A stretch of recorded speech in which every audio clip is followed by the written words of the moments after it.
Bien le bonjour, nouvelle vidéo et on se retrouve pour une vidéo où je réalise mes croquis. Donc je partirai d'un croquis que j'ai pu réaliser et je finirai avec la photo finale qui se rapprochera le plus possible, en tout cas je l'espère, du croquis que j'ai dessiné. Donc merci beaucoup sur la précédente vidéo croquis, ça vous a vachement plu, donc c'est pour ça que j'en ferai assez régulièrement. En tout cas dès que j'ai une idée, je la fais. Donc on va pas perdre plus de temps, en fait tous mes croquis sont réalisés dans ce bouquin, donc je vous conseille pour ceux qui veulent vraiment se lancer dans l'artistique, ou en tout cas imaginer à l'avance vos photos, d'avoir un bouquin où vous pouvez dessiner, dès que vous avez une idée qui vous passe par la tête, vous les dessinez dans ce bouquin, ou peu importe le bouquin, mais ou même sur votre téléphone, vous donnez au moins l'idée que vous pouvez avoir, mais du coup moi ça m'aide fortement en tout cas pour la création de mes idées, et des photos surtout, donc n'hésitez pas à en acheter un, ça vous servira. Donc voilà, on se retrouve derrière le croquis, donc c'est très simple, j'ai eu l'idée de créer une scène de nuit, donc pour commencer, ça sera complètement dans le noir, enfin en tout cas très sombre. J'ai comme principe en fait de partir sur une base où il y a un rocher qui va être simulé par une pierre précieuse que j'ai, donc pour le coup il y aura beaucoup de relief, donc c'est ça qui va être intéressant, avec un petit insecte que j'ai pris dehors sur mes lavandes, donc bien entendu je l'ai pas non plus maltraité, et quand vous avez l'idée de faire des photos assez compliquées, et du coup vous avez besoin de manipuler des insectes, en tout cas je vous conseille de manipuler vraiment des insectes assez, enfin pas fragile, hein.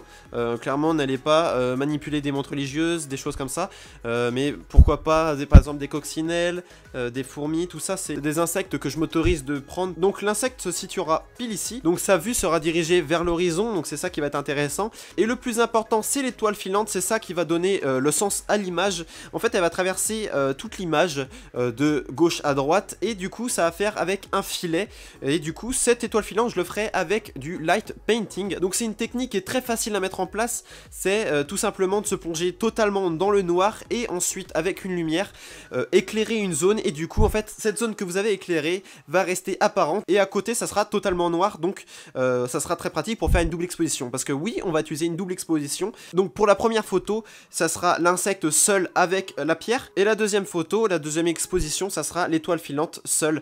Mais je dis deuxième exposition, mais je vais surtout faire une troisième, et là je me lance dans une chose un peu compliqué, je me suis jamais expérimenté au-delà de 2 expositions, mais du coup je vais en utiliser une troisième photo, et celle-ci ça sera un fond noir avec un semblant d'étoile, et du coup ça va symboliser totalement la nuit avec l'étoile filante, et du coup ça fera une photo finale. En tout cas dans ma tête ça peut être pas mal, en tout cas sur le croquis ça rend pas mal. Est-ce que ça va rendre pas mal dans la photo finale? On verra bien. En tout cas je vous laisse dans la vidéo avec la réalisation de cette photo. Let's go. Donc voilà, on se retrouve pour la première étape de la photo. Je suis désolé par les bruits de voiture, les bruits d'oiseaux qu'il y a juste derrière. En fait mes oiseaux sont juste derrière et la route est juste derrière, donc voilà, je suis désolé si vous l'entendez. Si vous l'entendez pas, bah tant mieux. On se retrouve pour la première étape, c'est on va essayer de trouver l'insecte. Donc en fait ça va être tout simplement un semblant de coccinelle. J'ai pas le nom exact et d'ailleurs je vais faire ma recherche juste après, mais ça ressemble à une coccinelle. En fait c'est juste vert avec des rayures rouges, donc je ne sais pas ce que c'est, mais je vais regarder juste après avoir pris la photo. On en trouve pas mal dans les lavandes. D'ailleurs je trouve aussi des montres religieuses, donc pour ceux que ça intéresse, si vous voulez trouver des montres religieuses, bah allez voir dans vos lavandes. Il y en a beaucoup, en tout cas moi dans toutes mes lavandes il y en a au moins 2-3, donc c'est vraiment un truc commun, mais donc si pour ceux que ça intéresse, bah n'hésitez pas à y aller. Donc pour mon insecte, moi je les trouve en fait en bout de lavande, tout simplement dans des petites tiges comme ça de lavande, donc bah, c'est intéressant. Donc je vais essayer d'en chercher quelques-unes, à mon avis d'ici ça 10 minutes j'en ai déjà trouvé pas mal, donc hein, c'est vraiment quelque chose de commun. Je ne sais pas comment ça s'appelle encore, mais du coup on va essayer de la prendre assez rapidement, prendre une belle photo assez rapidement, et pour pouvoir la libérer assez rapidement, c'est le plus important.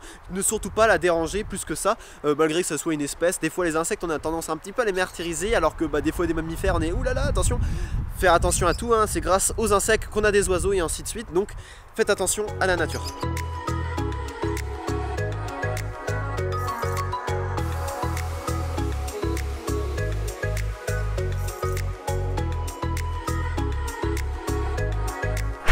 Donc j'ai enfin trouvé l'insecte que je voulais, c'était tout simple, hein. Je l'ai trouvé d'ici 2 minutes, j'ai mis top chrono et je l'avais.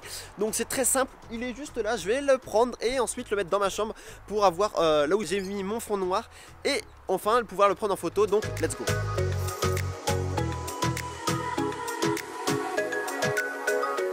Nous revoilà après le shooting de cette fameuse star, hein, clairement il était une star pendant au moins, ouais j'ai pas mis longtemps, 2-3 minutes, à vrai dire j'ai juste le posé l'insecte, il a fait directement la pose que je voulais avec les pattes en l'air, donc vraiment très content, je l'ai pas manipulé pendant très longtemps, je l'ai reposé et puis il était vraiment, il était top du top, il était refait, il est reparti avec sa photo souvenir, non mais franchement il était refait, donc vraiment très content de ce shooting, j'ai pas mis longtemps, je l'ai pas manipulé trop, donc vraiment top du top.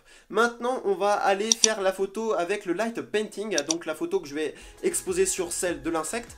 Et du coup, bah, je vous conseille pour ça d'avoir un ami ou peu importe une personne qui vous aide pour faire soit la lumière, soit le déclenchement, hein, comme vous voulez, comme ça vous arrange. Mais du coup, être deux, c'est vachement utile, parce que vous allez voir que c'est galère. Donc voilà, on va se mettre totalement dans le noir pour ça. Je vais prendre ma petite lumière qui est d'ailleurs bah, juste ici, hein, c'est tout simple, hein, c'est une bête lumière bleue, d'ailleurs qui marche pas parce que les piles sont pas bonnes, voilà, si.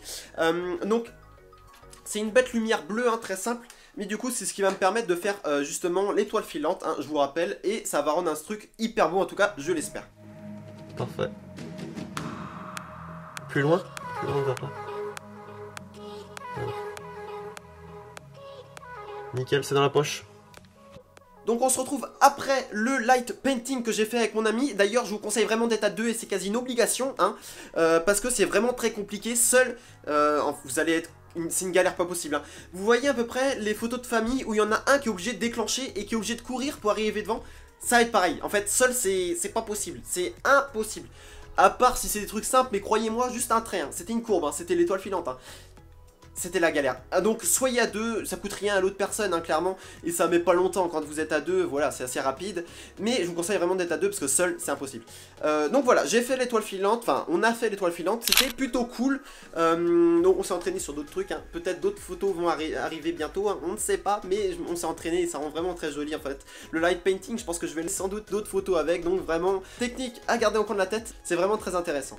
Maintenant il nous reste plus qu'à faire la troisième photo, celle du fond avec les étoiles qui sont en fond, hein, logique, et du coup ça va rendre vraiment très joli et ça va être la finalisation de la photo, parce qu'autrement sans ça il manque quelque chose, et du coup bah avec les étoiles ça va vraiment faire la finition et du coup ça va rendre magnifique, en tout cas je l'espère. Donc on se retrouve pour la dernière étape et celle la plus importante parce que c'est celle qui va donner l'ambiance de la photo. Sans ça en fait bah, elle n'a pas d'intérêt, vous allez juste voir un trait blanc. Si vous avez encore beaucoup d'imagination, vous pouvez encore imaginer que c'est une étoile filante, mais sinon c'est mort. Et vous allez voir une coccinelle qui regarde de loin figée. Donc non, pour le coup, sans ça, ça n'a pas trop d'intérêt. Donc pour faire le fond étoilé, c'est très simple, hein. Je vais utiliser une ardoise, celle qui m'a servi pour faire le fond avec l'insecte. Et du coup, je vais prendre aussi un Tipex, vous avez qu'à en acheter, ça coûte pas cher et je vous conseille. Quand vous avez un Tipex, c'est très simple, sur la doise vous allez retourner en CM2 et vous allez faire des petits points, hein, ça fait plaisir les petits points, et vous allez avoir pour au final avoir un semblant de comme ça, en fait plein de petits points, hein, et du coup en fait quand vous serez prêt pour faire la photo, en fait vous allez faire la mise au point la plus proche possible, ne surtout pas faire la mise au point sur l'ardoise parce qu'autrement vous allez avoir des points, juste des points, et ça va faire juste moche. Et en fait si vous faites la mise au point la plus proche possible, hein, et bah du coup vous allez avoir un beau rond, un beau bokeh, on appelle ça un beau bokeh dans la photo. Et du coup bah, pour faire un bokeh encore plus intéressant, vous pouvez utiliser un patron en fait. C'est en fait il est tout simplement coupé en croix, hein. Vous pouvez le couper en n'importe quelle sorte. Et dès lorsque vous allez mettre sur l'objectif, hein, comme ça, et bah au mieux d'avoir des bokehs ronds, vous allez avoir des bokehs en croix et en forme que vous avez pu couper sur votre feuille. Donc vous avez ça sur Amazon, hein, ça coûte pas cher, vous avez plein de formes comme ça. En tout cas moi j'ai pas de sous, hein, on est clairement pauvre, mais ça fait plaisir. Découper ça avec mon petit ciseau, hein, on est manuel ou pas, on est surtout pauvre ou pas, mais du coup vous avez juste à mettre ça par dessus et le tour est joué. Vous allez avoir un bokeh en forme de croix et du coup ça va donner encore plus l'aspect étoilé du fond que vous allez pouvoir donner à votre photo finale. Donc je vous conseille d'utiliser un petit patron en forme de croix, une ardoise et un Tipex pour faire la photo finale. En tout cas ça va être le plus simple pour vous et pour moi, hein. Et voilà. Après vous pouvez faire ça avec de la farine, faire tout simplement utiliser une poire comme celle-ci, celle que je vous... Voilà, comme celle-ci, vous soufflez dans votre pot de farine et le tour est joué, vous avez juste à prendre la photo au bon moment et normalement vous allez avoir un fond à peu près étoilé. Mais du coup c'est un peu plus compliqué. Donc voilà, je vous retrouve pour la fin de la vidéo. A tout de suite. Donc voilà la fin de la vidéo, la photo finale ça ressemble à ça. Je suis vraiment très content de la photo, du rendu que ça a pu avoir. En tout cas j'espérais pas avoir un rendu aussi beau, en tout cas qui se rapproche autant de la réalité, enfin du croquis que j'ai pu faire. Je vous rappelle on est parti de ce croquis là, hein, et on arrive à avoir une jolie photo finale. Et je trouve qu'on a une photo encore plus jolie que celle de la vidéo précédente, celle où j'ai un escargot avec de la fumée derrière qui a un semblant de vitesse du coup, et il l'a pas trop au final, c'est ça qui était un peu décevant dans la dernière vidéo, hein, mais j'ai fait comme je pouvais. Au final, sur cette photo, je trouve qu'on a un petit peu... il y a pas mal de techniques qui est vraiment très intéressantes à faire et je vous conseille vraiment de vous y mettre. En tout cas, pour le light painting, je vais sans doute m'y mettre assez sérieusement sur ça parce que c'est un moyen de création encore plus intéressant. En plus de la double exposition, c'est juste fou. Donc, il reste encore plein de trucs à faire, encore plein de techniques à découvrir. Donc, c'est vraiment top. Pour le coup, n'hésitez pas, si ça vous a plu, à liker, à commenter et à surtout partager et surtout à vous abonner. Ça me fera super plaisir. On est 94 à l'heure où je vous parle, donc merci beaucoup à tous ceux qui se sont abonnés. D'ailleurs, la dernière vidéo où je réalise mon croquis, ça a juste explosé le nombre d'abonnements. Je crois qu'en une journée, vous étiez 9 à vous abonner, donc c'est vraiment énorme, en tout cas à mon stade. Donc merci beaucoup. Donc n'hésitez pas à me dire si ça vous intéresse que je refasse ça. En tout cas, moi, c'est une certitude que je vais refaire ça, mais dites-moi si ça vous plaît, hein, tout simplement. Mais du coup, moi, j'ai vraiment pris mon pied. Je suis vraiment très content de la photo finale que j'ai pu avoir. Donc merci beaucoup. On se retrouve dans une prochaine vidéo. Je vais vous souhaiter des bons repérages, des bonnes observations et surtout des belles photos. Je vous dis dans une prochaine vidéo. Ciao!